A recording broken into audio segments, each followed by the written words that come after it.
Shadows of the Black Sea. In the mid-17th century, when the seas boiled with adventurers and the greedy alike, a ship named the Black Ravens sowed terror across the waters of the Caribbean. Aboard her lived men who knew nothing but the scent of gunpowder and the roar of the waves, led by a mysterious pirate called Captain Ryder Black, a one-eyed man with a heart scarred by betrayal. Their lives at sea were a mixture of chaos and freedom. Plunder here, treachery there, and mad laughter echoing beneath the moonlight. At dawn, the men would mend their torn sails, wash the blood from the deck, and divide the spoils they had seized from British and Spanish merchant ships. By night, the air grew heavy with the smell of rum, and songs rose like sacred offerings to the sea itself. But among these beasts was a young man named Elias, different from the rest. He had been a simple sailor, dragged into a life of piracy after his village was burned by soldiers of the British Crown.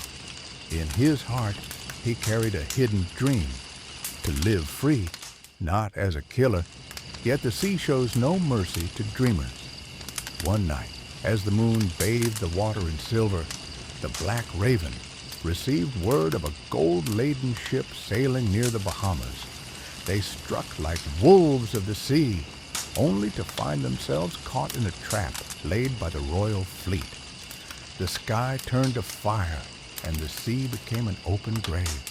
Sails tore, timbers burned, and the crew fell one by one until only Captain Ryder and Elias remained.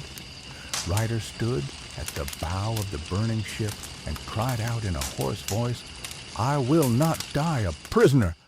The sea is my homeland. Let it swallow me as it gave me life."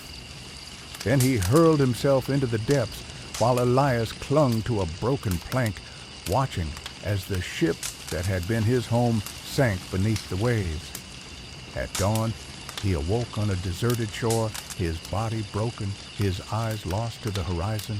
He was no longer a pirate nor a sailor, merely a shadow of a time long gone. And from that day on, the seaside villages spoke of a ghost wandering the coasts at sunset, wearing a tattered pirate's coat and bearing an eternal look of sorrow.